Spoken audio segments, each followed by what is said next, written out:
Mon nom est donc Shamira Madhrani. Je suis directrice et PDG de World Education Services. Nous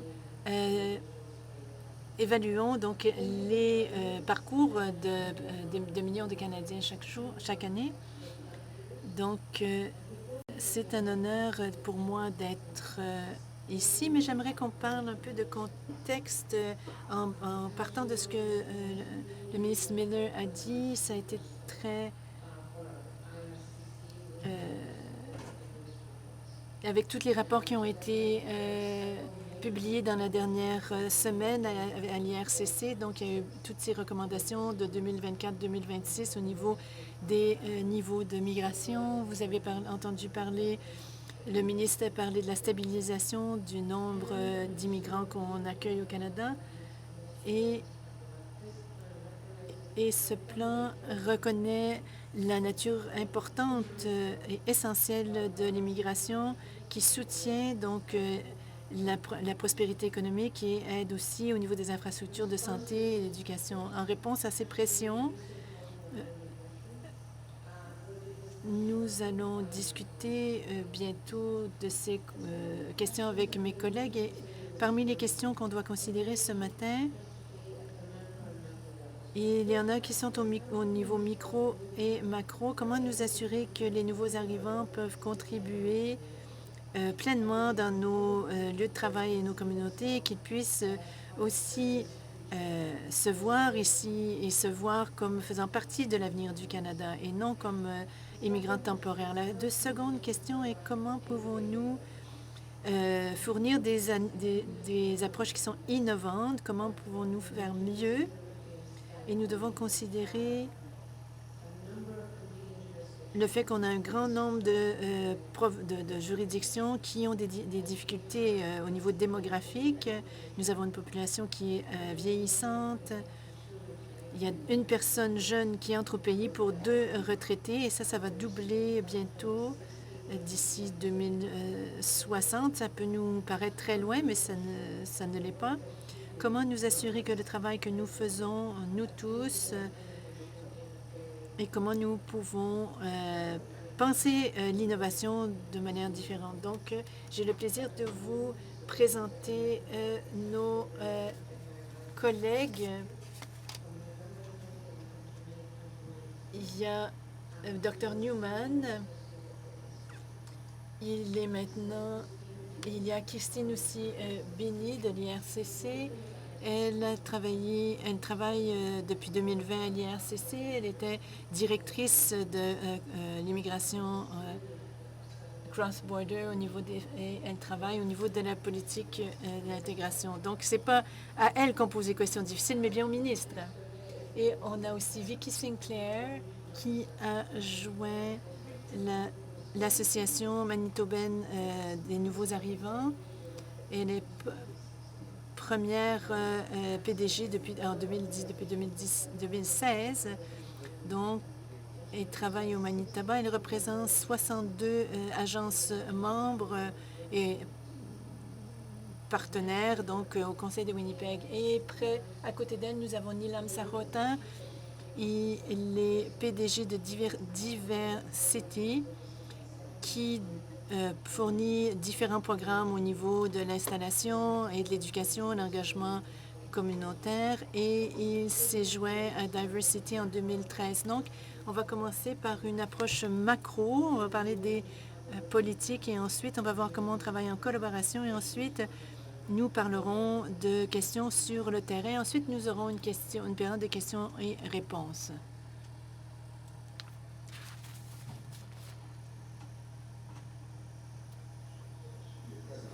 Donc, il devrait y avoir une présentation ici à l'écran. Je ne sais pas qui gère les présentations, mais vous pouvez les mettre à l'écran. Merci d'être ici. Je vous remercie d'être ici aujourd'hui à cette rencontre qui est importante. Donc, on a Voici la moitié, l'autre moitié qui est ici. Donc, j'aimerais parler de l'immigration ce matin d'une perspective canadienne, donc de la perspective des 40 millions de Canadiens. Donc, ça vous inclut tous et toutes aussi. Et j'aimerais aussi étendre cette discussion à tout le monde qui vit ici au Canada. Allons voir si ça fonctionne. Donc, ma perspective est vraiment de voir l'immigration comme chercheur. On est un institut de recherche qui travaille depuis plusieurs années et une des choses que nous faisons, c'est aussi un programme qui s'appelle Focus Canada, un programme de recherche sur l'opinion publique le plus ancien et plus complet au Canada, donc depuis les années 70. J'ai été ici en 2019, 2021 et pour vous parler de notre recherche. Et je suis de retour pour parler d'une recherche que nous avons publiée il y a quelques semaines. Donc, j'aimerais commencer par cette diapo. C'est une diapo que j'ai présentée à cette conférence il y a 2 ans. Et c'est pour dire que le Canada, en fait, est une nation qui a eu du succès au niveau immigration. Donc, les Canadiens n'ont jamais été sur la même longueur d'onde sur les questions d'immigration, mais le pays a atteint un seuil critique d'acceptation qui se reflète dans nos normes sociales, notre discours politique et nos politiques publiques. Même la pandémie mondiale et les élections fédérales de 2021 nous ont pas éloignés de cela. Et je pense que on est une nation intéressante en Occident en ce qui a trait à son approche d'immigration. Si on regarde ici, je l'ai montré aussi il y a 2 ans, donc le Canada est au niveau supérieur, est en haut de la liste en ce qui a trait à l'acceptation des immigrants. Si on regarde la prochaine diapo et si on regarde les principales destinations souhaitées par les migrants potentiels, quelles sont les destinations donc les plus prisées? Donc, le Canada est 2e sur la liste, près des États-Unis, qui est toujours la première. Donc, la différence entre l'attraction des deux est assez se réduit. En 2023, ça a été une année assez difficile pour de nombreux Canadiens. Et les faits, les événements, je n'ai pas besoin de passer au travers tout cela. On connaît vraiment tous les défis auxquels nous faisons face. Mais comment ça se reflète dans l'opinion publique canadienne?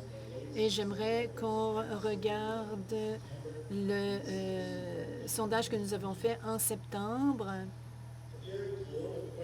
Il y a une question globale dans l'ensemble. Êtes-vous satisfait ou insatisfait de la façon dont les choses se passent dans votre pays aujourd'hui? Et on voit ici sur ce tableau que les Canadiens sont d'habitude assez insatisfaits, en fait, plus qu'il y a un an, plus insatisfaits qu'il y a un an, et depuis aussi qu'on a commencé à poser cette question en 2016. Donc, il y a un sentiment assez négatif dans le pays en général. Et bon, c'est l'économie et le coût de la vie, l'inflation qui explique cela. Donc, il y a beaucoup de choses ici sur la diapo, mais si on regarde à droite, on a de plus en plus de Canadiens qui disent que l'économie empire et très peu disent que ça s'améliore. Et la raison pour laquelle je vous montre le patron historique, c'est qu'on arrive vers cet espace où la confiance en l'économie est le plus bas qu'elle a été dans les dernières années. Donc, c'est clair que les questions économiques prennent beaucoup de place, mais c'est plus que l'économie. On est dans une crise de logement, au niveau de l'abordabilité pour particulièrement les jeunes. On a des problèmes au niveau du système de santé. On a l'urgence climatique qui a aussi des effets avec les incendies, etc. Et bien sûr, la question géopolitique qui est à l'avant-plan. Donc, il se passe beaucoup de choses. Une des conséquences, c'est que les Canadiens ont moins confiance en leur gouvernement. Donc, généralement, la confiance au gouvernement pour faire face à l'avenir est plus basse que durant la pandémie. Et je pense que ce sont des temps difficiles. Et Bien sûr, vous connaîtrez tous l'histoire de l'immigration, les populations qui surpassent 30 millions, l'immigration qui était au nombre 1 million dans la dernière année. Et voici, ça fait partie du plan au niveau du maintien de la population, au niveau des besoins du marché du travail. C'est ce que nous devrions être en train de faire.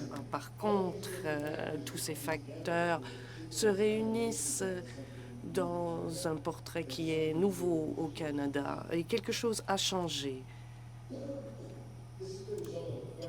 Voici le résultat d'une question que nous avons posée et que nous posons depuis 1977. Êtes-vous d'accord ou pas, dans l'ensemble, qu'il y a trop d'immigration au Canada? Et si on regarde les tendances, les années 80-90, la plupart des gens étaient d'accord pour dire qu'il y en avait trop. Ça a changé dramatiquement au cours des 20 dernières années. Et la plupart des Canadiens ne sont pas d'accord. Mais que voyons-nous à travers les 12 derniers mois? Un changement très marqué. Plus de gens sont maintenant d'accord qu'il y a trop d'immigration. C'est un changement significatif au niveau de l'opinion publique et ce n'est pas quelque chose que nous voyons souvent.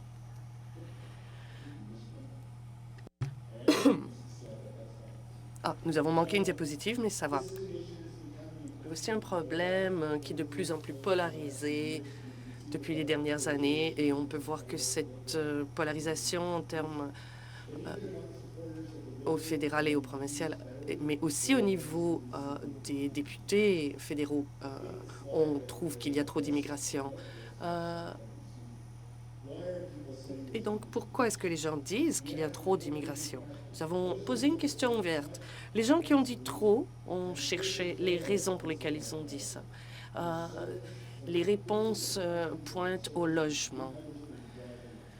Donc, on est inquiet que les nouveaux arrivants peuvent être en train d'enlever les logements à ceux qui sont déjà ici ou faire monter les prix des logements. Donc, voici l'aspect le plus important des préoccupations des gens au niveau des niveaux d'immigration qui sont en croissance. On peut noter aussi que le nombre de personnes qui parlent des migrants en tant que menace à la culture et à l'identité sont en baisse. Ce qu'il est vraiment important de souligner est que ce n'est pas tout qui change. On est inquiet à propos des niveaux en croissance, mais l'inquiétude à propos des immigrants n'est pas là. La plupart des Canadiens sont d'accord pour dire que l'immigration est bonne pour l'économie. On voit qu'il y a une petite baisse, mais le trois quarts des Canadiens continuent à dire que l'immigration est bonne pour l'économie canadienne. Et parlons maintenant du type de gens qui viennent. C'est l'aspect le plus contentieux pour beaucoup de Canadiens. Et ce que nous voyons à travers les dernières années est que les opinions, bien qu'elles soient divisées, demeurent stables. Et qu'en est-il du Québec? On prend pour acquis, peut-être à l'extérieur du Québec, que les Québécois sont les plus résistants à l'immigration de différentes cultures, de différents endroits. Mais ce qu'on voit ici, à travers une période de 30 ans, est que les Québécois ne sont plus aussi inquiets que leur culture est menacée. Et qu'en est-il du niveau local? Nous avons posé cette question. Quel est, tout compte fait, l'effet de l'immigration sur votre propre communauté locale? Est-ce que ça l'améliore ou pas? Et on voit que 42% disent que ça améliore leur communauté. 9 disent que c'est pire. Et on voit que quand on demande aux gens ce qui se passe dans leur communauté, les résultats diffèrent. Donc, pour terminer, est-ce qu'il me reste du temps? Oui.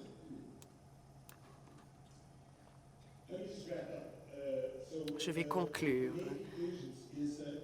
Principalement, on peut dire qu'il y a un changement radical de l'opinion publique au cours de l'année écoulée, surtout en termes de volume.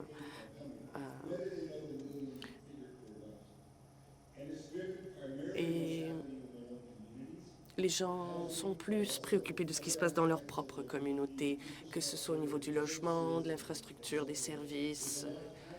Il se passe beaucoup de choses qui peuvent mener à inquiéter les gens et les gens pensent au grand nombre de nouveaux arrivants.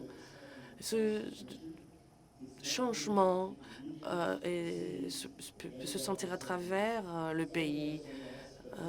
Il y a des endroits où c'est un peu plus et un peu moins, mais on le voit partout à travers le pays. De façon plus importante, il n'y a pas de changement marquant dans la dernière année sur la façon dont les gens voient qui vient et d'où ils viennent. Une dernière diapositive. Que devrions-nous retenir?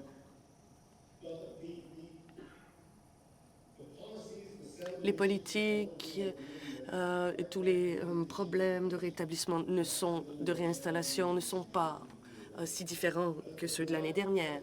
Mais le récit a changé au cours des 12 dernières années.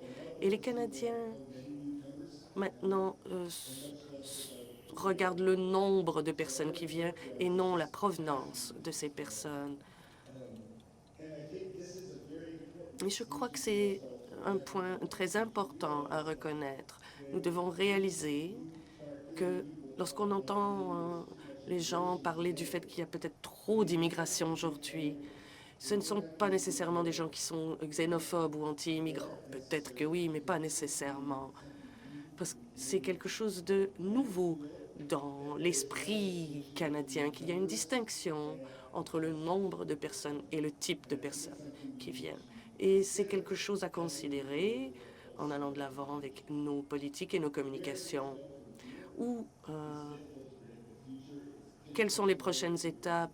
On ne sait pas prédire l'avenir, on ne sait pas où en sera l'économie, où en sera le changement climatique dans le futur, mais les changements, il y en aura et l'opinion publique peut changer encore au cours d'un an et nous continuerons à faire nos recherches et à vous tenir informés.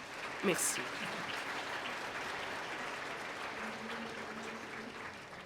Merci, Keith. Je vais inviter Christine. Et puis, j'ai vu des gens prendre des photos, des diapositives. Je vous rappelle que le rapport est sorti. Il est intéressant. Donc, prenez le temps aussi de le consulter.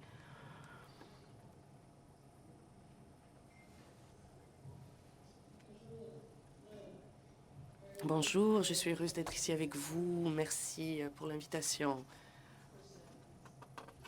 Première diapo.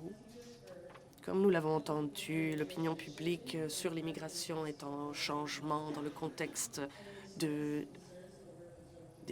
nombre de nouveaux arrivants.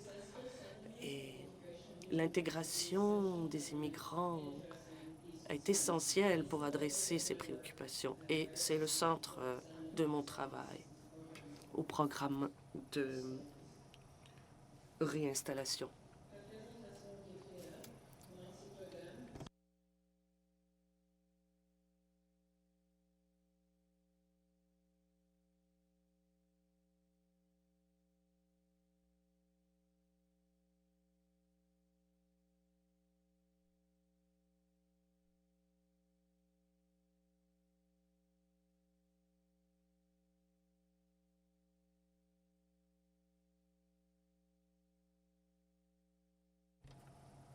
Troisième diapo, je crois que nous sommes allés un petit peu trop vite.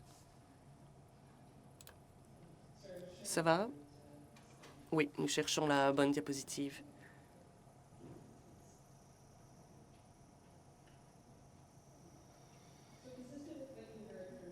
Donc, en lien avec ce que vous avez entendu de Keith, l'augmentation en 2022-2023 d'immigrants d'un nombre de 1 million de personnes,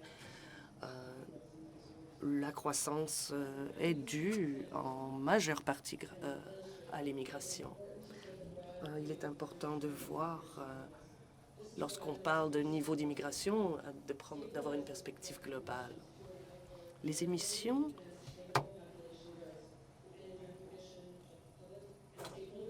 nous reconnaissons qu'il y a des questions au niveau du logement et de la planification, des préoccupations au niveau de l'accommodement de ces immigrants.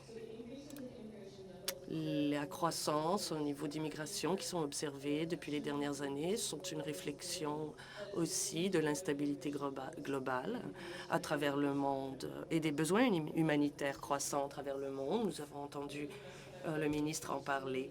Dans les 50 dernières années, il y a une croissance des migrants internationaux, des personnes protégées et des réfugiés accueillis au Canada. Entre autres des réfugiés qui viennent de crises en Afghanistan et d'autres pays affectés par la guerre. La plupart de ces personnes ont des besoins complexes qui doivent être répondus pour que leur intégration soit un succès.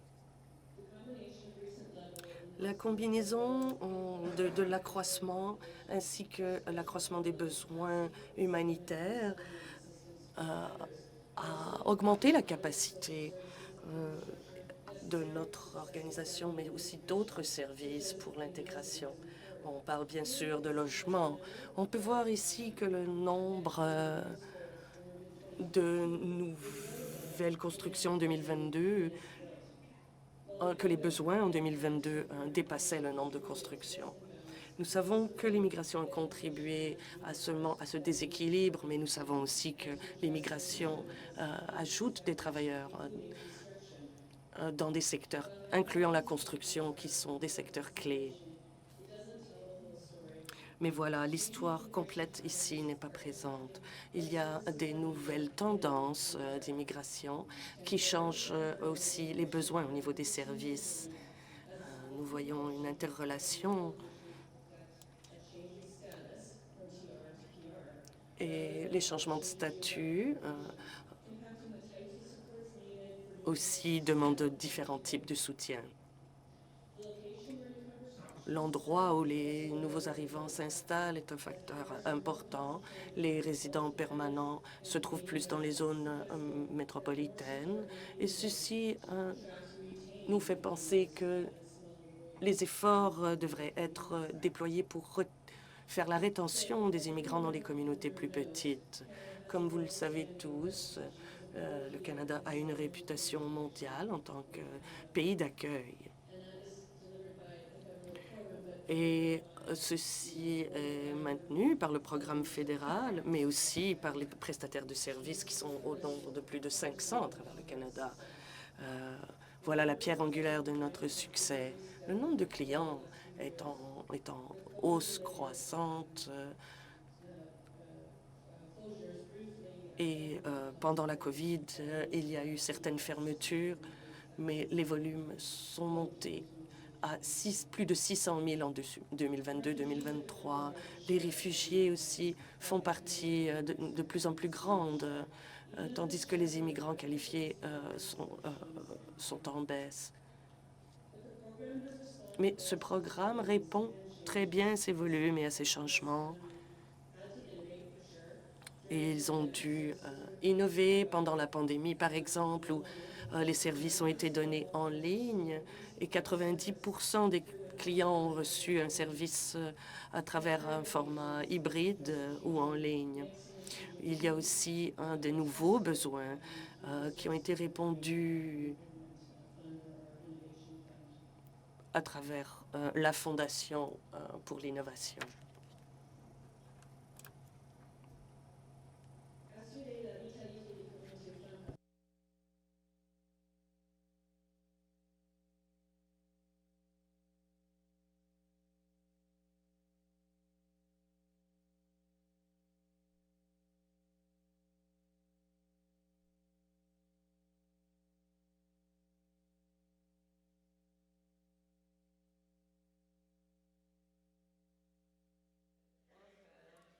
Coordonnée et intégrée par les communautés francophones hors Québec.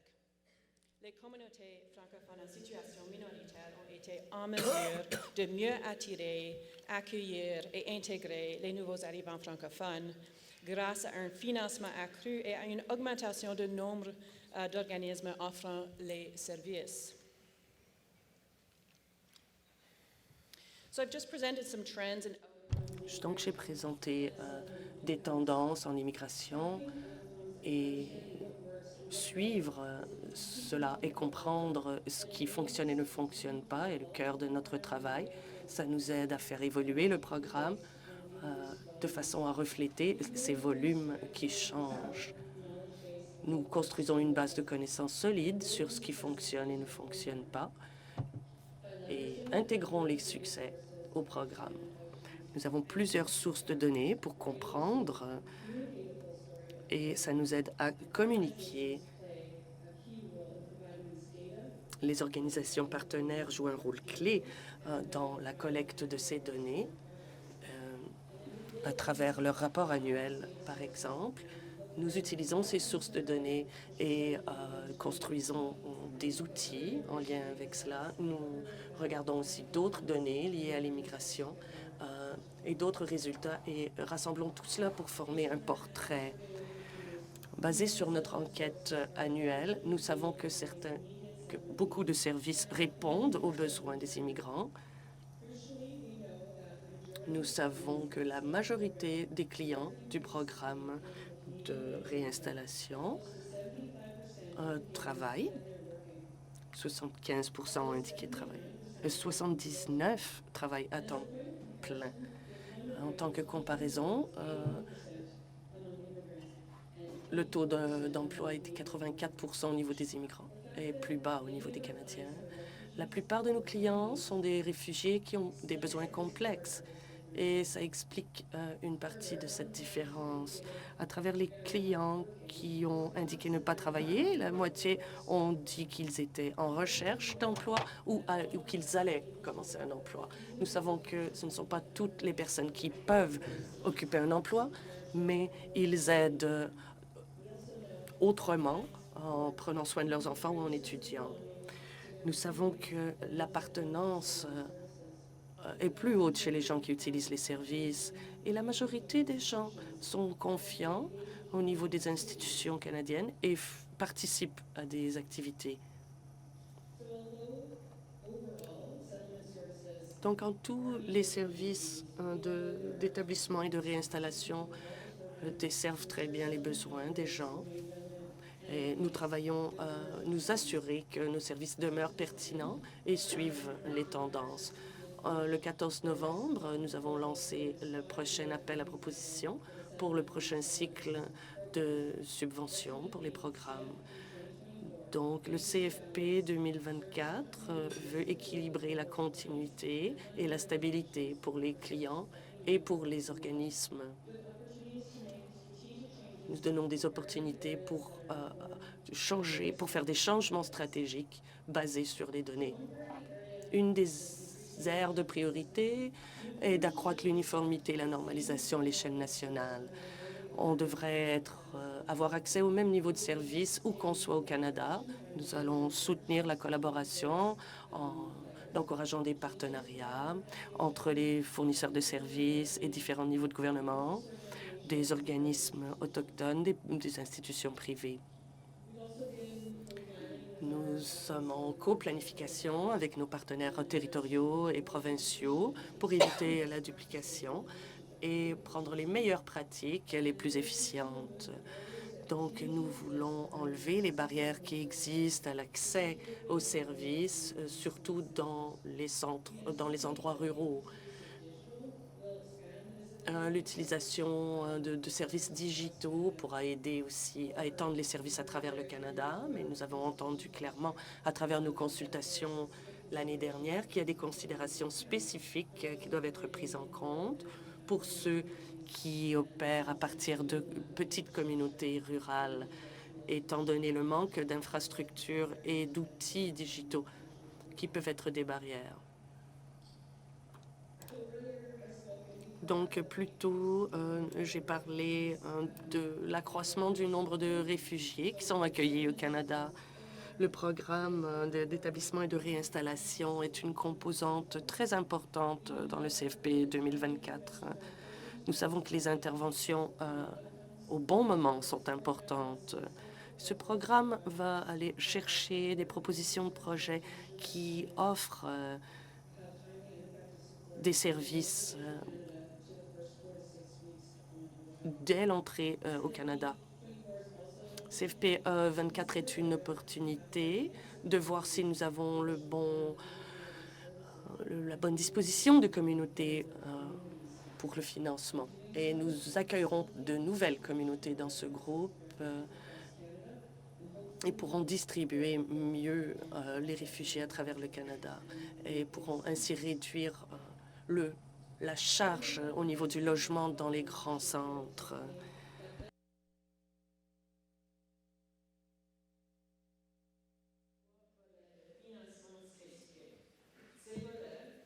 Spécialisés nous donne un outil pour inviter et financer des propositions qui comprennent des plans pour répondre aux besoins de diverses clientèles. Le volet parcours d'intégration des francophones aidera le gouvernement à atteindre les objectifs ambitieux en matière d'immigration francophone. Le volet équité fera progresser les engagements du ministère en matière d'équité, de diversité et d'inclusion. Et le volet amélioration de la prestation de services nous permettra d'accroître l'innovation dans la prestation des services dans le cadre de notre programme de base.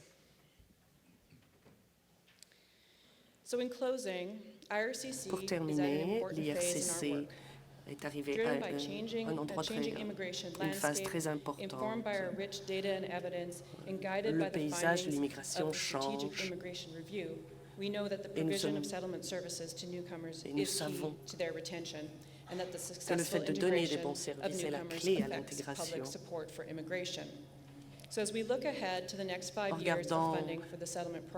En regardant vers l'avant, dans les 5 dernières années, nous continuerons à prendre nos décisions basées sur des données pour assurer la continuité du programme.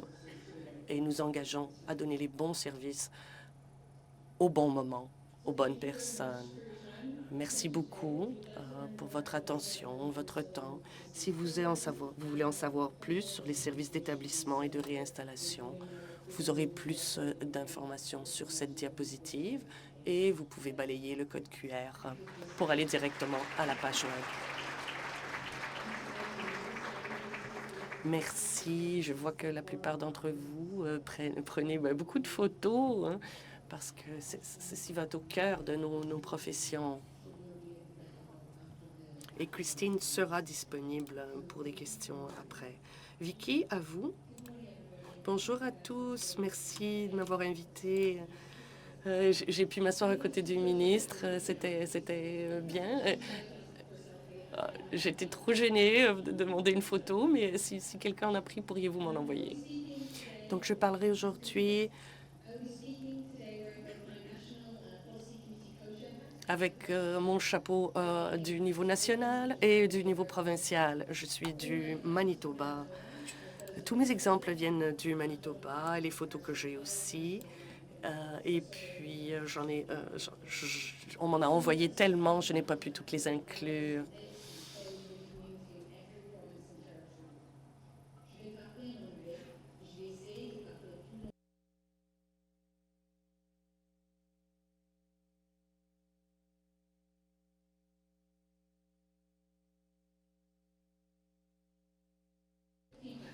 Donc, je vais vous donner je vais parler du secteur. Je vais parler d'abord des changements incroyables que les niveaux d'immigration ont apportés au Canada. Et puis, je parlerai aussi des défis auxquels les agences font face pour laisser la pandémie derrière, adresser cette courbe d'immigration et faire plus avec moins. Donc, je vais vous laisser aussi avec des pratiques inspirantes de collaboration pour que tout le monde se sente accueilli au Manitoba. Donc, au Manitoba, nous avons eu presque 22 000 nouveaux arrivants. La plupart sont à Winnipeg. À travers les 9 derniers mois, comparé à l'Ontario, l'Alberta, ce ne sont pas des numéros énormes, des nombres énormes, mais lorsqu'on compte les Ukrainiens et les réfugiés climatiques aussi, on voit que ce n'est plus le Manitoba de votre grand-mère, à moins que votre grand-mère soit une immigrante. entre 2016 et 2021. Les recensements montrent que la croissance est due à l'immigration au Manitoba. Le pourcentage national est de 23, mais au Manitoba, on a 25,4.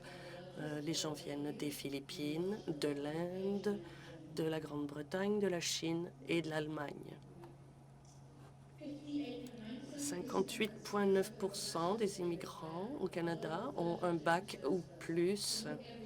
Donc, ce n'est pas tout le monde qui a besoin des services langagiers que nous donnons, mais ils feront face à des barrières aussi, surtout au niveau de la reconnaissance de leurs acquis. Et le gouvernement manitobain cherche des travailleurs qualifiés, que ce soit des infirmières aux Philippines, des enseignants au Maroc. J'adore voir ces visages comme ça, des gens qui sortent depuis la pandémie. La plupart de mes diapos sont des photos, mais vous pouvez me contacter à propos des informations parlant des projets. Voici la famille Gouache, leur fille et leur petite fille qui participent à un programme de sport. Ici, Domborias, un coach de basket à Gladstone, au Manitoba. Il y a aussi ici des gens qui enseignent le français, qui enseignent à conduire.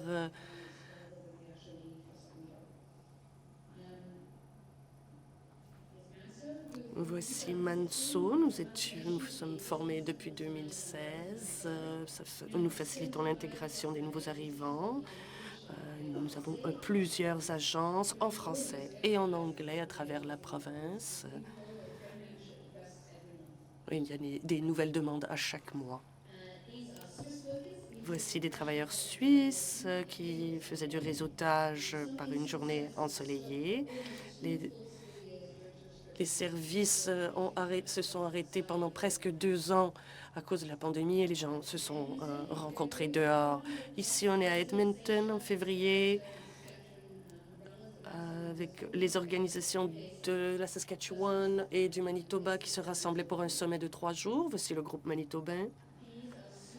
Voici des coordonnateurs,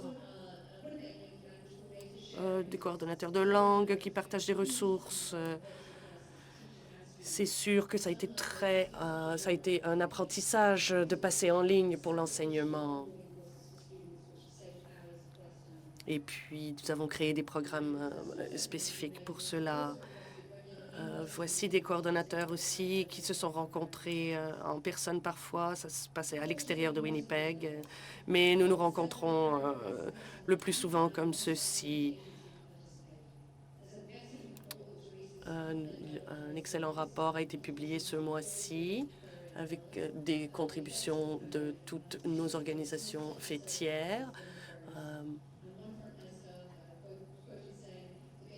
Une personne a dit que le fait d'être capable de collaborer, de se réseauter avec des parties prenantes, des gens des communautés, des agences via la technologie était un bénéfice que nous devrions maintenir post-pandémie. Voici le chef Tony Smoke qui présentait un panel l'année dernière. Cette année, nous allons en réserve à la prairie et nous allons visiter un pensionnat. Nous avons collaboré avec des groupes autochtones sur un curriculum. Et puis, il y a des agences à travers le pays qui font ce travail. Donc, on peut bien sûr ressentir le poids tous les jours, mais des projets inspirants sont en cours. Ce dont je suis vraiment fière, voici le directeur de Manso et Madame Kondo qui présente un cadre antiraciste en réponse à une résolution qui a été votée à l'unanimité lors de notre Assemblée générale. Et nous travaillons sur 9 appels à l'action pour un engagement honnête, pour construire, pour sensibiliser par rapport au racisme. Ici, on a plusieurs partenaires au niveau des activités sportives. Il y a quelqu'un qui était pour la conférence des PLI.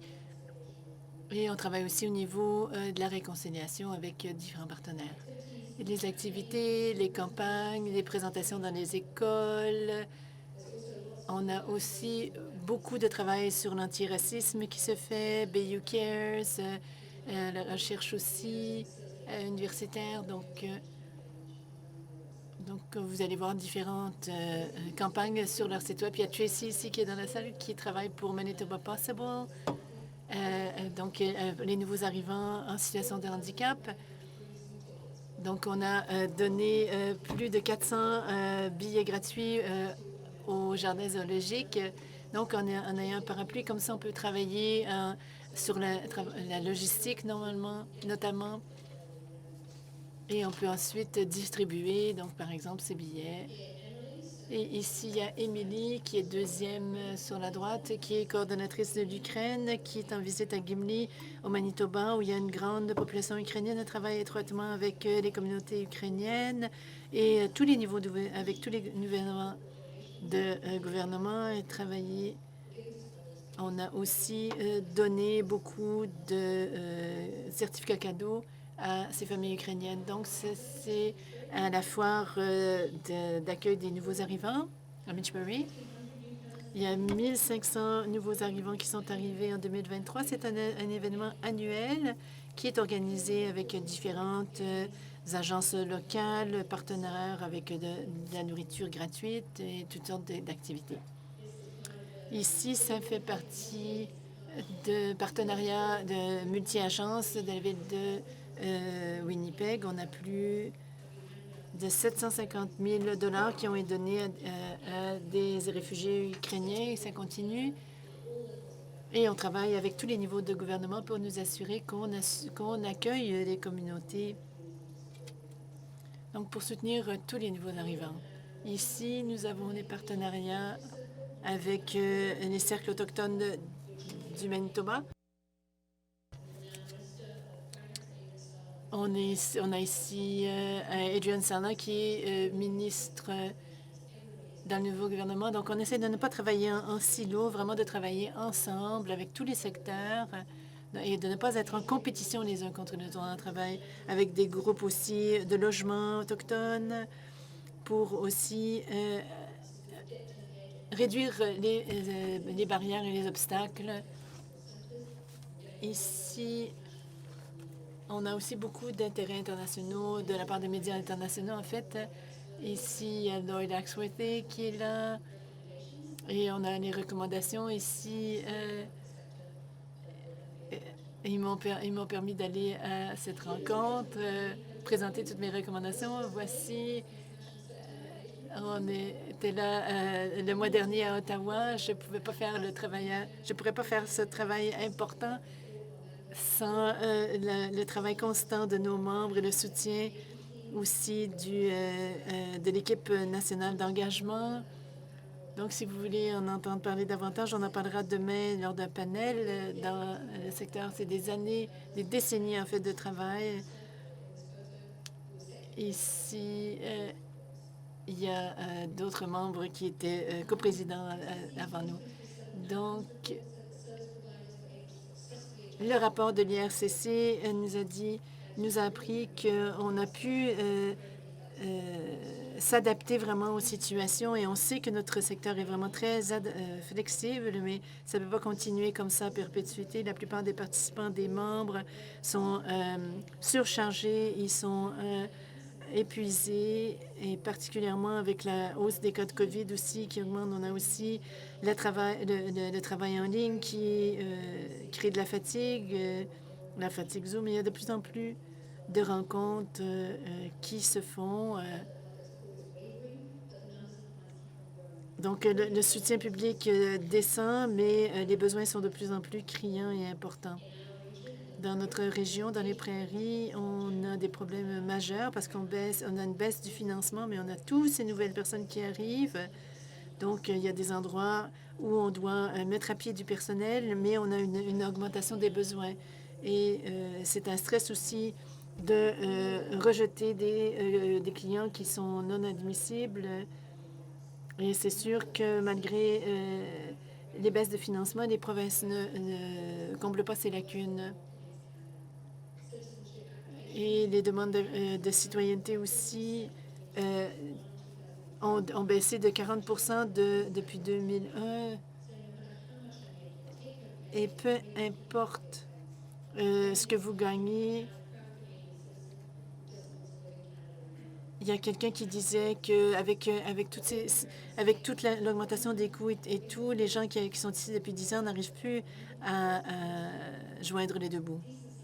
On a besoin d'avoir des salaires décents pour les nouveaux arrivants, particulièrement pour les femmes. On a peu de financement et on travaille avec nos collègues de l'IRCC et je sais que le Conseil du Trésor demande des coupures, mais il nous faut regarder aussi la perspective GBA. Et il ne faut pas punir des agences qui font face à d'autres obstacles. Et il faut nous assurer aussi de pouvoir offrir des conditions pour vraiment retenir les meilleurs employés. Donc, c'était mon petit éditorial. Si on revient aux histoires de réussite, 28 des nouveaux arrivants au Manitoba, on a 2 centres REC Program. On a aussi une communauté francophone qui accueille des immigrants.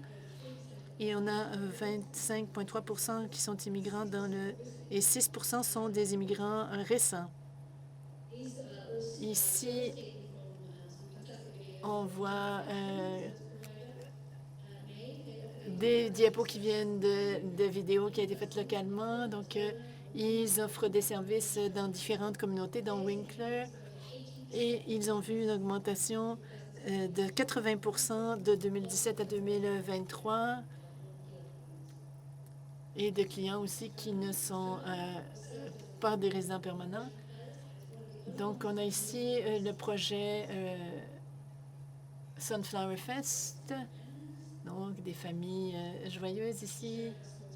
Et on peut montrer comment les petites villes au Manitoba changent. Quand je reviens au Royaume-Uni, je vois qu'il n'y a rien qui a changé. C'est vraiment emballant de voir ce qui se passe au Manitoba et tous les changements qui s'opèrent.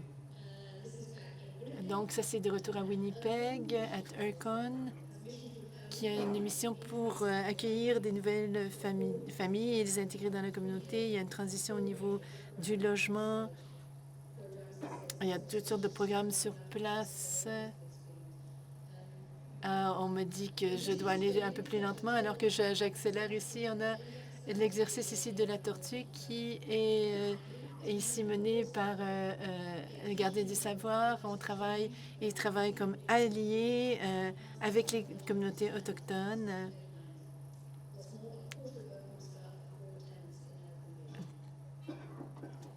Donc ici, voici le programme de verdissement de IRCOM qui qui donne à des familles des espaces pour planter des semences et même des semences qu'ils ont amenées de leur propre pays. Donc, on est ici des gardiens de compétences aussi linguistiques et autres.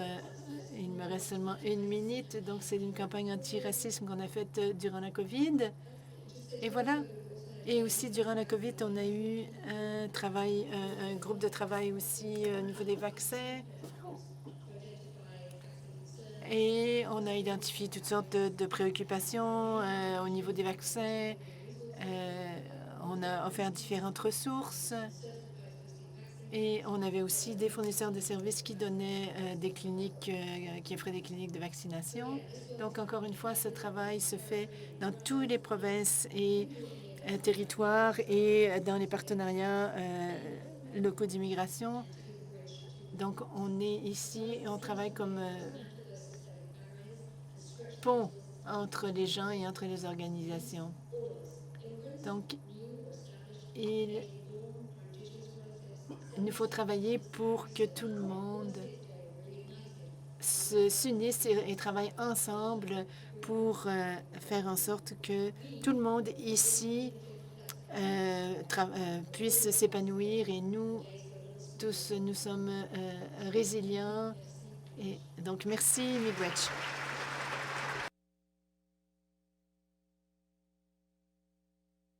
Alors que Nilan prend place ici,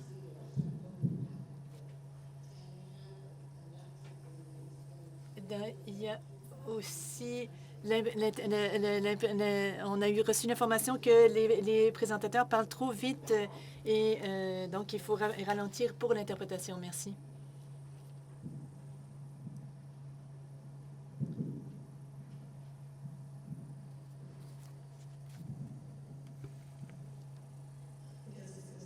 Bon, je pense que je vais le garder dans mes mains à ce moment-là.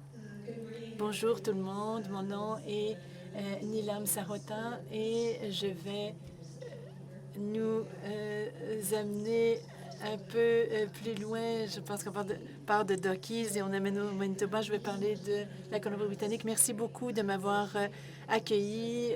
Je suis directrice générale de la Société de gestion des ressources communautaires, donc Diverse City, et je vais parler des implications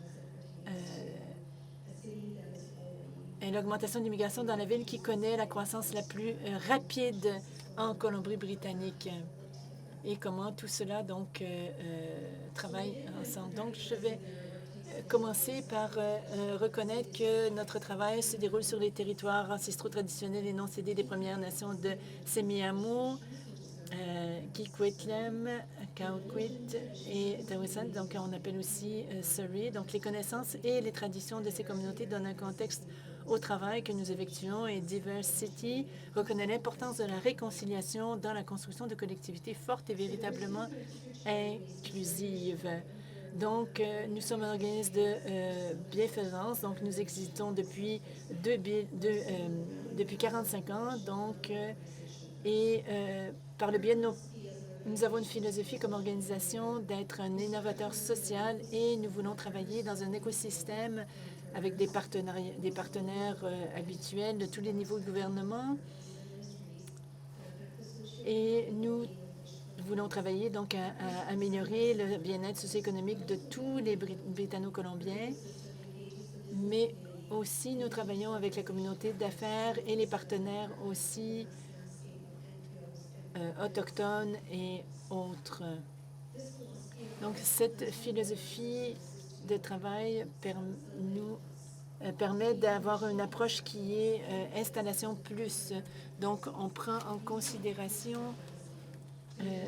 et on utilise vraiment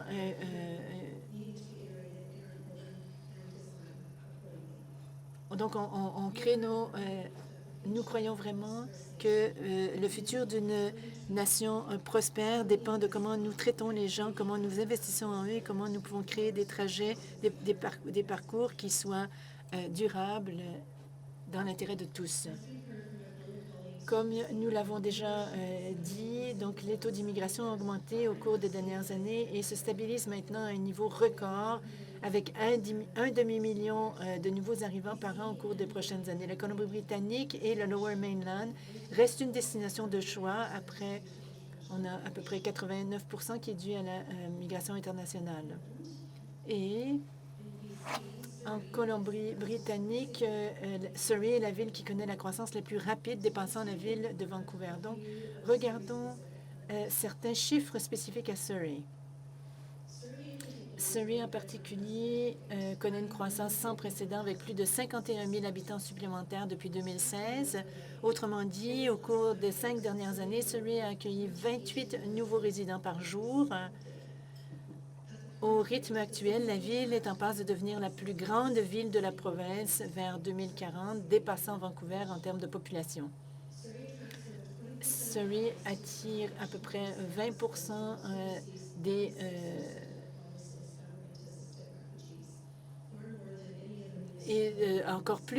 accueille encore plus d'immigrants que d'autres municipalités. Et je vais passer maintenant à la prochaine diapo. Et ici, on a des statistiques intéressantes pour souligner ce qui se passe à Surrey. Donc, on est avec une ville avec une jeune démographie. Et donc, et en âge et en taux d'augmentation. Donc, si on regarde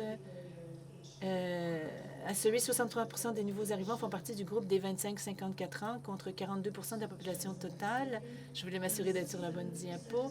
Donc, on a 67% des résidents de Surrey qui s'identifient comme membres d'un groupe racialisé. Donc, c'est un groupe qui est très diversifié.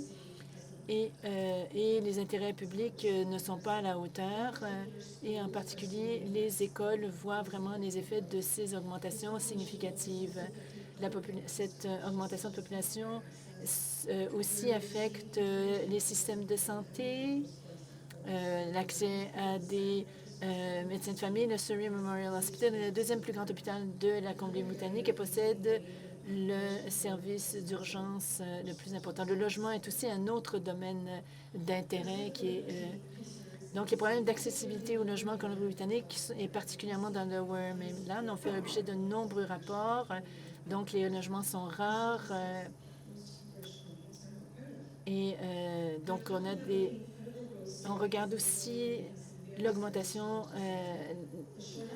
de la population à Surrey. Donc, cette pénurie dure depuis plusieurs années, entre 2016 et 2021. Donc, on voit ces chiffres qui augmentent.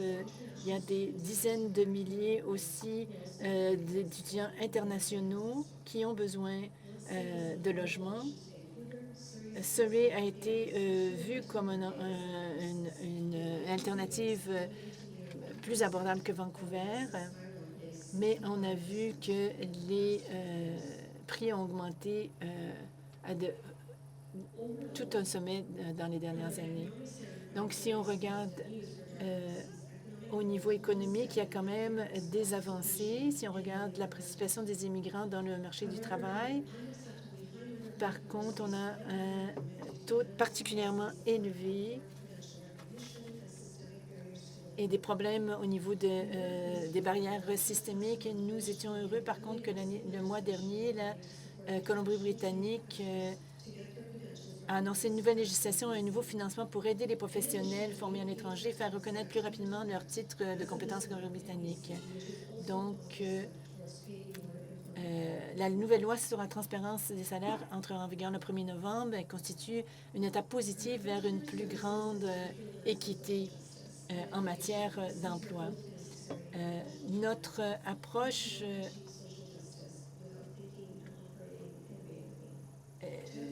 prend en compte qu'il faut vraiment travailler avec innovation. Et je pense que la frugalité amène de l'innovation comme d'autres contraintes. Une des meilleures façons de sortir des sentiers battus, c'est vraiment d'aller voir ailleurs, de regarder les choses de manière différente. Et si on regarde le financement des gouvernements, les mesures d'austérité qui vont venir, on voit qu'il n'y a pas assez de financement. Donc, c'est ce que tout le monde ici ressent dans les fournisseurs de services.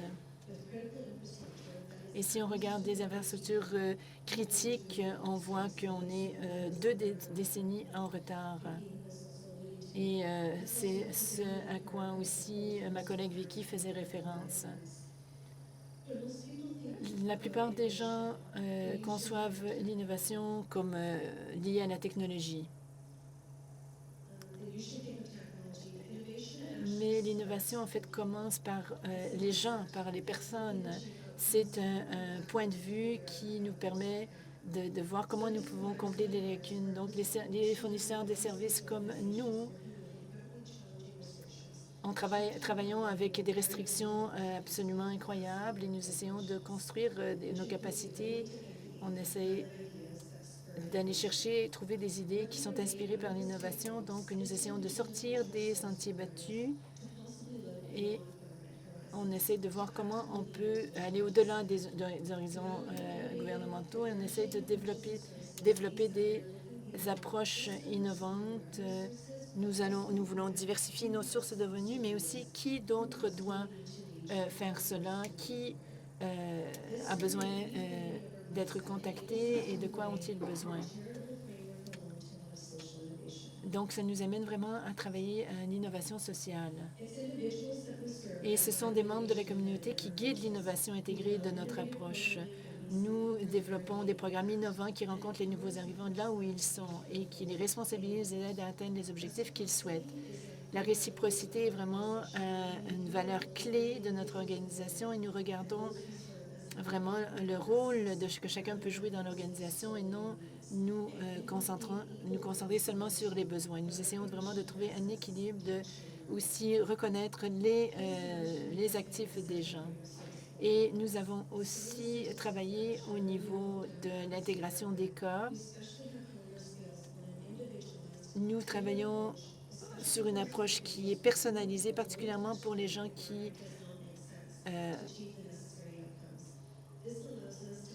nous voulons avoir une approche globale.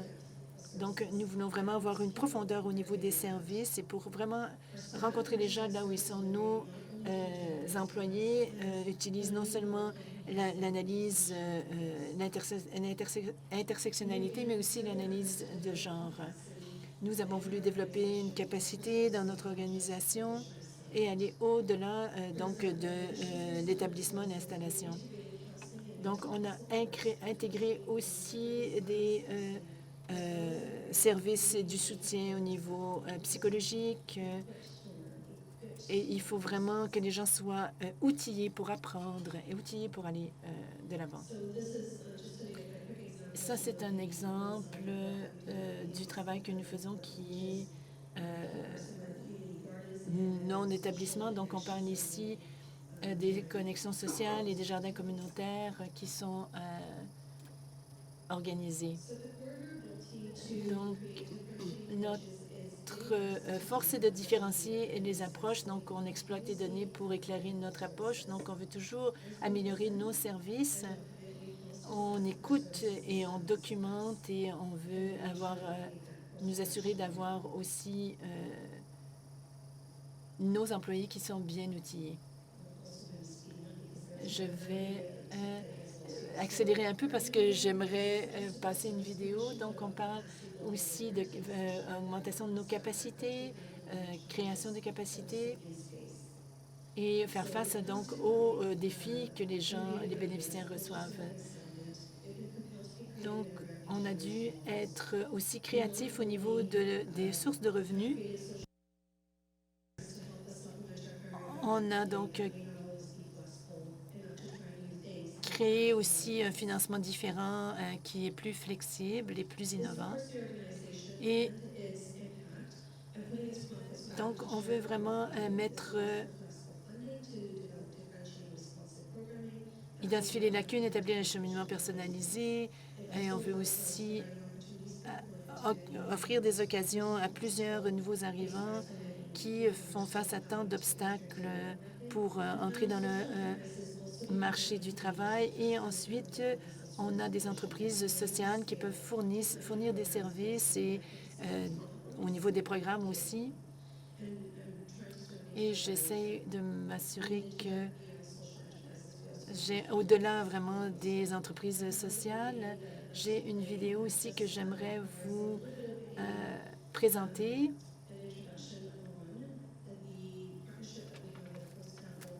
Qui nous parle aussi de notre partenariat que nous avons avec le programme d'accréditation du Coastal Capital destiné aux femmes.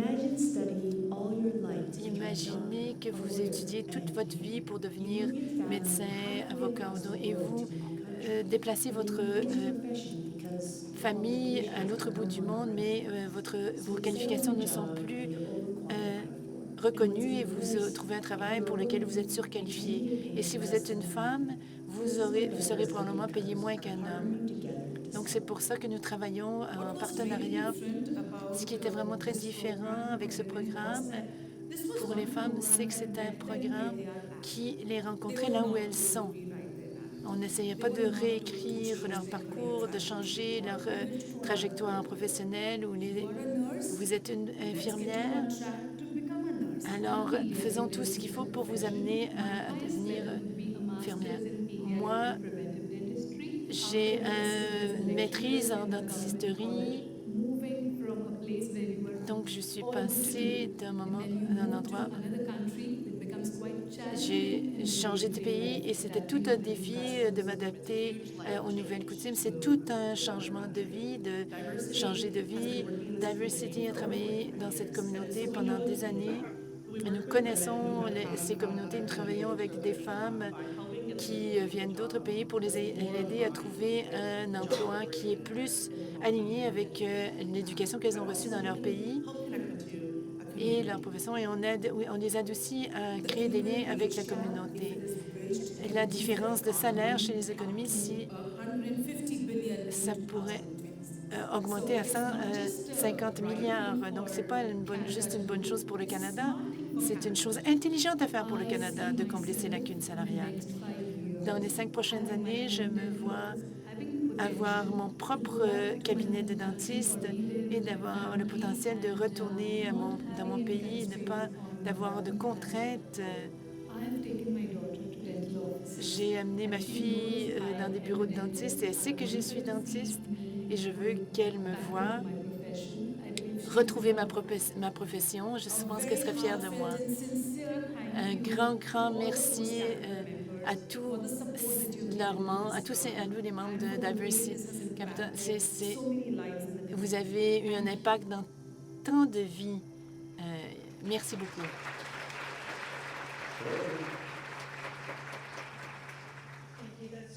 Merci. Donc, ça vous donne un aperçu, en fait, de certains des programmes que nous avons. Donc, on essaie vraiment de rejoindre des clients qui n'ont pas accès à du financement. Et donc, c'est vraiment... on travaille vraiment dans un écosystème plus grand, plus vaste. Donc, l'innovation sociale est vraiment liée à la collaboration et s'épanouit grâce à la collaboration. Et donc, on s'est travaillé pour les gens, avec les gens. Et je pense que je vais terminer ici parce qu'on a peu de temps et je pense qu'il y aura une période de questions par la suite. Merci beaucoup. Vous savez que vous avez accès à Slido. J'ai vu qu'il y avait des questions qui surgissaient ici. Il y aura une autre courte vidéo qui est une vidéo de Pre-Arrival Canada du YMCA de Toronto. Donc, c'est un des commanditaires de cet événement aujourd'hui. On regardera la vidéo. Ensuite, on prendra des questions.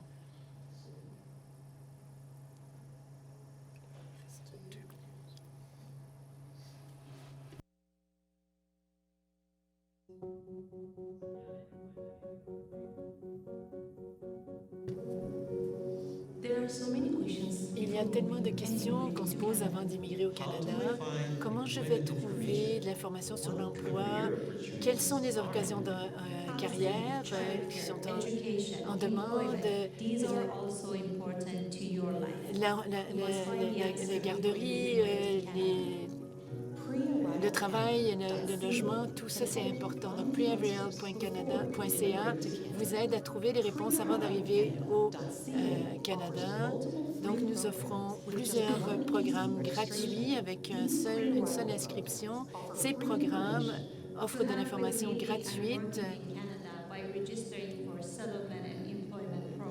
Donc, on peut s'inscrire à ces programmes et aussi vous aider à ce que votre éducation et votre expérience professionnelle soient reconnues au Canada. Donc, c'est avant d'arriver au Canada. Si vous avez reçu l'approbation de recevoir l'information de prearrival.ca, vous pouvez aller voir sur notre site Internet pour avoir des informations. Donc, tous ces programmes sont financés par Immigration, Réfugiés et Citoyenneté Canada. Excellent, merci. Donc, ce que je ferai maintenant est de vous faire un gentil rappel, vu que nous avons eu des présentations très intensives, peut-être résumer ce que les panélistes ont dit, et nous passerons par la suite aux questions. parce qu'il y a ici une question qui a 37 réponses. Donc, Keith a commencé en termes qui nous a raconté ce que les Canadiens ont dit. Les Canadiens ont dit il faut réduire le nombre pour pouvoir répondre aux besoins, mais les Canadiens disent aussi que les immigrants contribuent aussi. Et au niveau local, on reconnaît cela. On a eu par la suite Christine qui a parlé de la façon dont l'URCC utilise les données en termes de qui arrive et pour pouvoir financer les choses de façon adéquate, toujours en prenant compte l'innovation, en se basant bien sûr sur ce que le ministre a dit ce matin. On a parlé ensuite d'innovation à partir de la perspective de la collaboration avec 62 organismes, sans compétition, mais vraiment en collaborant. Elle a parlé des 4 C. J'ai manqué un des C. Alors, voilà, collaboration, communication, construire les capacités. Et je n'ai pas construit le 4e C. Peut-être que Vicky, vous pouvez m'aider. Et Nilam a parlé de l'exemple en Colombie-Britannique au niveau de l'innovation et a terminé avec une superbe vidéo qui nous a montré une approche centrée sur l'humain et qui dit aussi ne nous le faites pas, mais travaillez avec nous pour que nous puissions collaborer avec ceux qui vivent les impacts. Donc, voilà un très court résumé de ce que vous avez entendu ce matin et nous ouvrons maintenant avec une question globale. Comment est-ce qu'on peut aller à l'encontre de ce récit collectivement? Le fait que l'immigration cause des problèmes au niveau du logement, etc.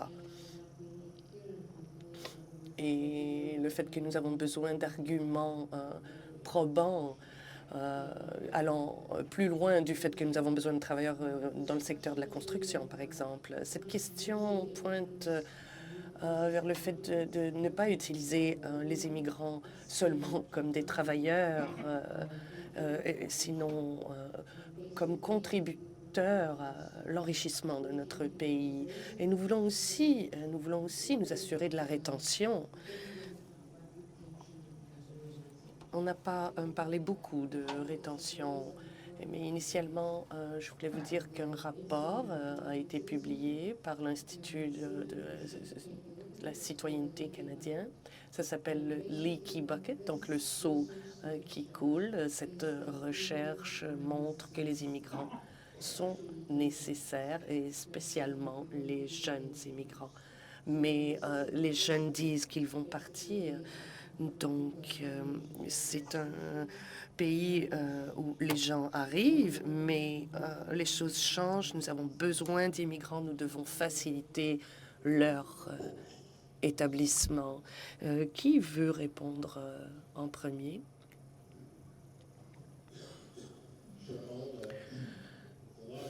Oui, il y a beaucoup de questions là, mais bon, ce récit à propos du fait que l'immigration aggrave les problèmes de logement, bon, c'est partiel, mais ce n'est pas le facteur principal.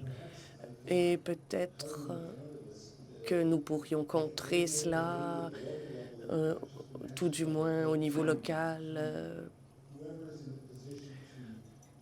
en disant que ceux qui sont en position de faire les analyses pour parler vraiment de ce qui se passe au niveau du logement, ça se passe au niveau local, il faut identifier les facteurs. Il doit en avoir une confluence et il faut pouvoir communiquer cela pour montrer comment ça affecte les communautés. Par exemple, Surrey. Et donc, il faut communiquer cela. Et je dirais que Daniel Bernard, qui est à la tête de l'Institut sur la citoyenneté canadienne, a publié un éditorial dans le Globe and Mail et en a parlé en disant que ce ne sont pas les nouveaux arrivants qui sont pris pour cause principale du problème de logement.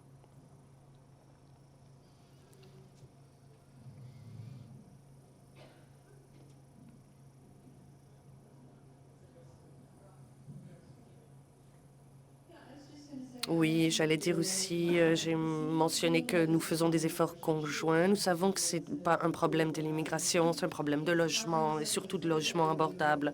Si les logements étaient gratuits, on pourrait tous trouver un endroit où vivre. Le problème, c'est que ça ne cadre plus dans les budgets, surtout les budgets qui sont très restreints ces temps-ci. Et donc, continuer de collaborer avec nos partenaires dans le logement est très important. Et puis, depuis 40 ans, le logement se concentre sur le profit et non sur l'accommodement des gens. Il faut continuer à parler de logement abordable. Je peux ajouter, à partir de ma perspective, et je veux remercier Keith sur les données qui sont importantes pour comprendre cet enjeu. Pour contrer ce récit, et nous comprenons, et c'est fantastique, que nous avons été capables de faire apparaître cela en sachant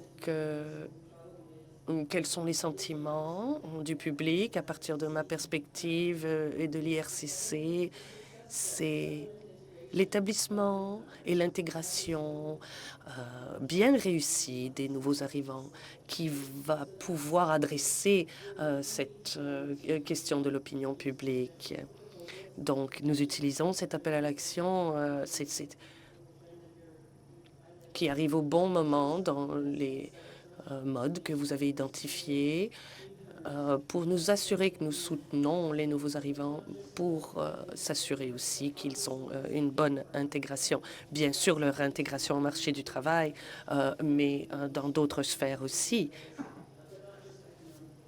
Donc, ils contribuent non seulement économiquement, mais socialement aussi. À l'IRCC, nous nous concentrons sur ce morceau du casse-tête.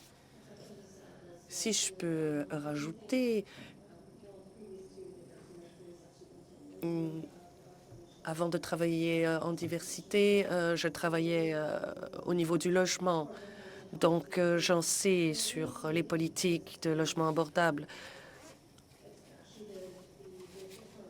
Et on voit qu'il n'y a pas de corrélation entre les niveaux d'immigration et le secteur du logement. Ce qui nous a amené là et que nous avons travaillé en silo au niveau du gouvernement. Il y a toujours eu une séparation entre l'immigration et le logement quand ces deux choses sont très corrélées. C'est pour ça que j'utilise les mots enjeux socio-économiques.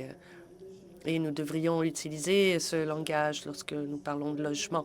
Quels sont les besoins socio-économiques, la sécurité, mais aussi l'abordabilité du logement, l'accès aux soins de santé aussi. Ces choses sont les raisons pour lesquelles nous devons nous concentrer sur une définition beaucoup plus large de ce que veut dire s'établir dans un pays. Ce n'est pas seulement qu'est-ce qui va faire que le Canada est un pays où on veut vraiment s'établir à long terme. C'est une crise qui se dessine depuis longtemps parce que franchement, le gouvernement et le public travaillent en silo aussi. Il faut laisser tomber cette approche pour choisir une approche beaucoup plus intégrée. En logement, on ne peut pas se retrouver en retard, surtout avec les problèmes de la chaîne d'approvisionnement et qu'il y a beaucoup de bureaucratie au niveau municipal. Ça prend 2 ou 3 ans au plus vite. Et donc, c'est une crise qui a été fabriquée depuis les 2 dernières décennies. Merci. Vous voyez tous les questions. Alors, plutôt que je lise la question au complet, je demanderai aux panélistes,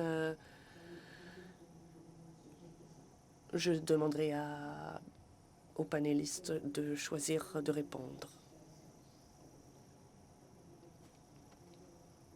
La question qui parle de Jeff Bezos, voici une question assez lourde.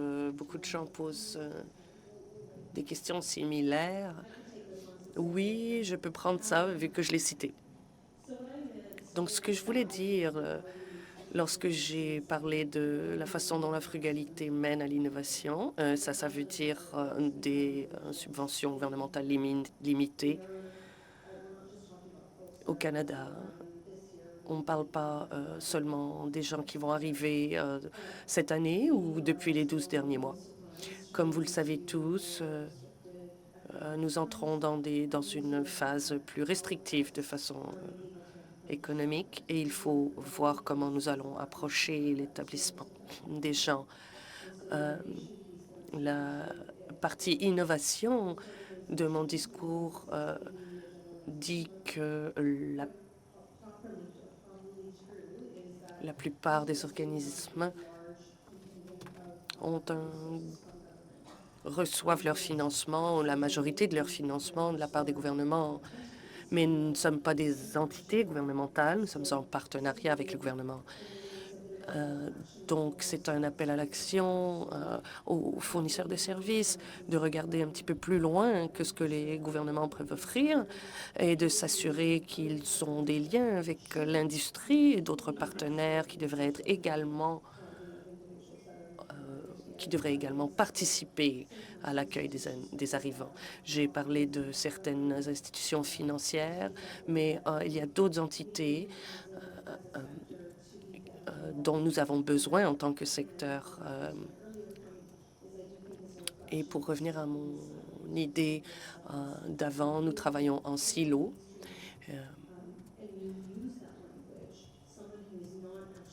Mais si on regarde les gens qui ne sont pas impliqués dans les migrations, les gens ne vont pas savoir ce que veut dire s'établir. C'est un secteur mystérieux dans lequel les gens se voient mal participer. On a besoin de déconstruire cela pour mieux aller de l'avant.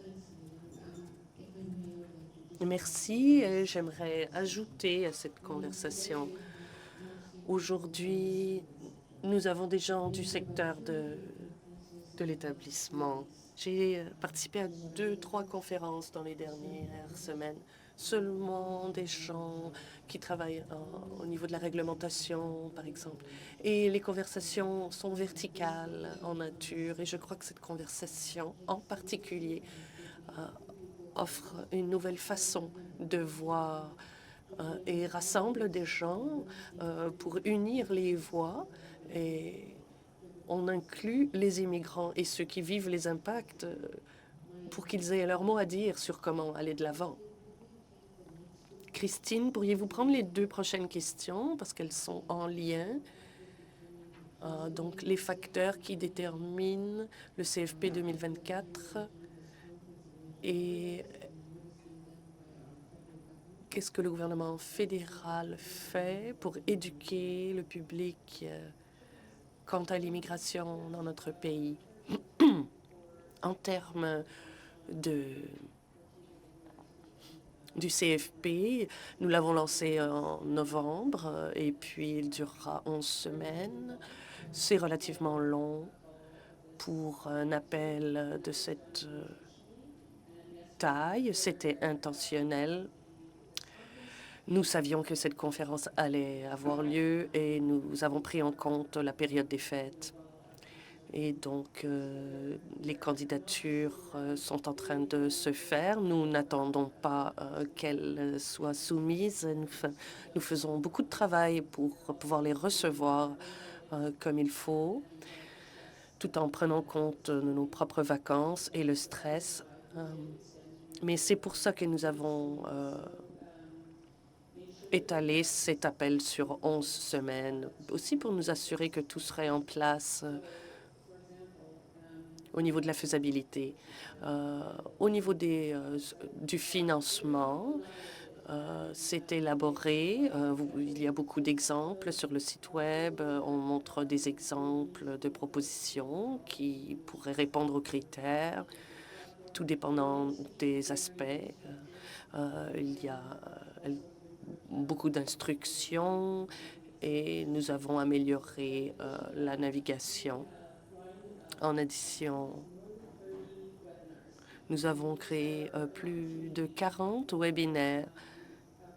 C'est utile pour les candidats pour qu'ils comprennent les différents aspects de cet appel à proposition.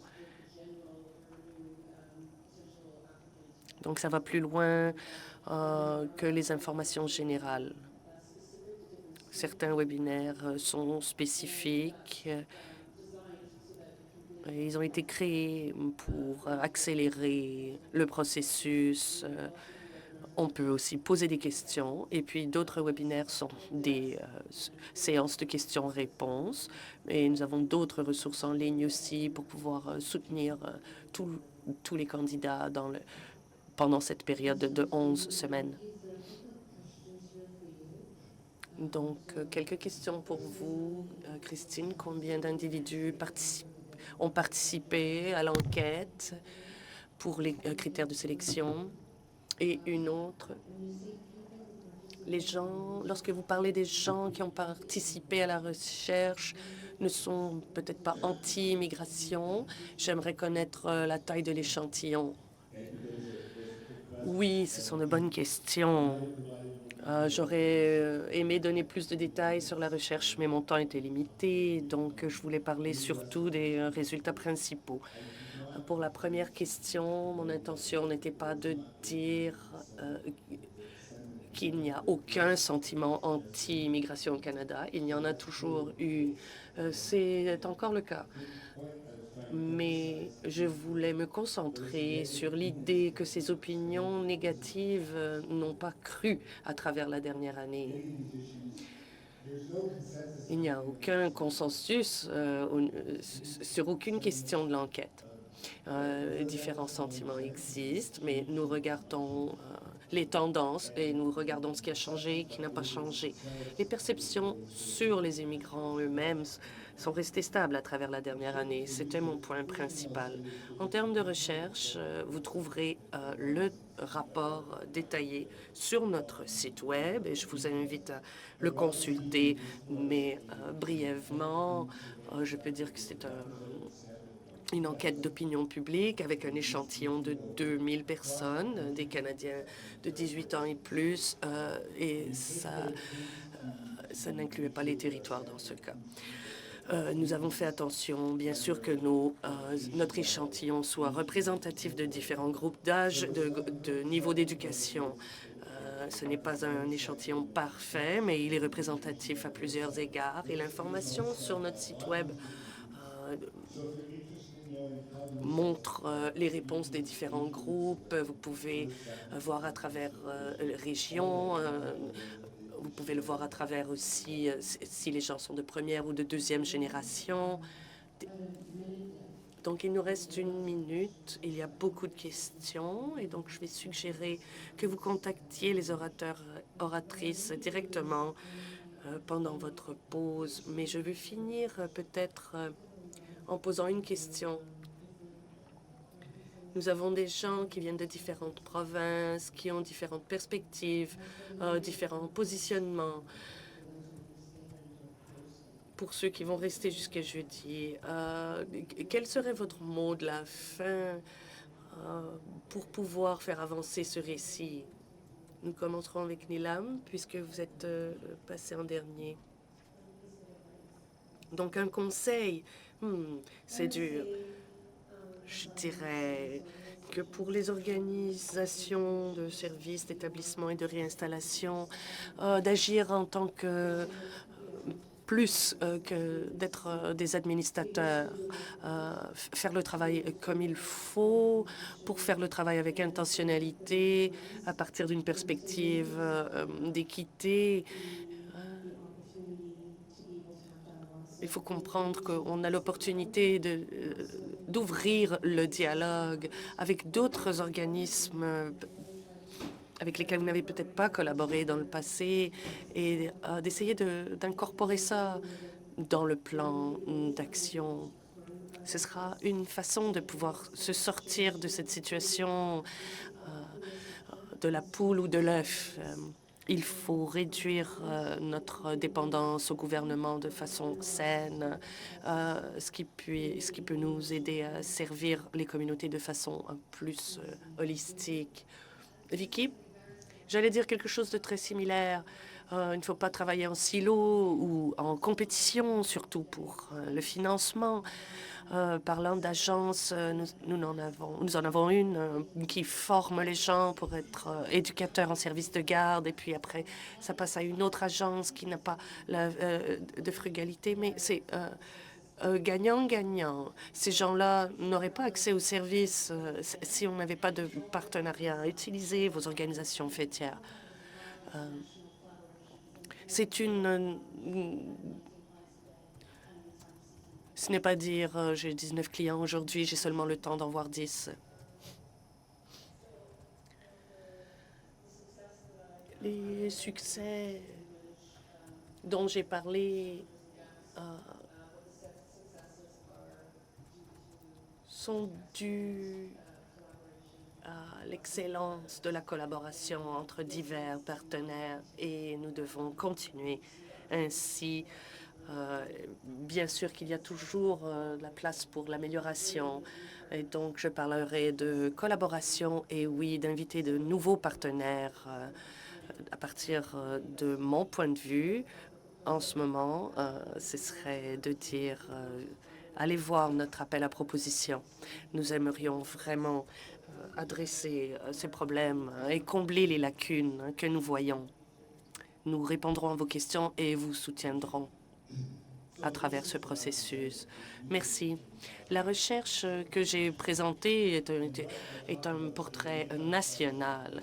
Et ce que j'ai dit ne s'appliquera peut-être pas parfaitement à votre communauté, mais mon conseil est de dire qu'il n'y a pas une histoire unique par rapport à l'opinion publique. On ne peut pas tout réduire à un Canadien moyen, une personne dans une communauté. Il y a différents niveaux d'intensité, et donc c'est beaucoup plus complexe que le récit simplifié que je vous ai donné aujourd'hui. Mon conseil serait de vous dire écoutez le plus de personnes possible et ne sautez pas aux conclusions en pensant que les voix qui portent le plus loin sont les plus importantes. Et je terminerai ainsi. Je voudrais remercier mes collègues pour leur authenticité, de leur partage. Je veux remercier les organisateurs et les organisatrices. Et je vous laisse avec le contexte que nous avons brossé ce matin. C'est le fait que tout le monde ici a la possibilité d'agir. Et je vous mets au défi de sortir et de penser aux ateliers et de faire la différence au sein de vos organisations. Je vous remercie beaucoup et je vous souhaite une belle conférence.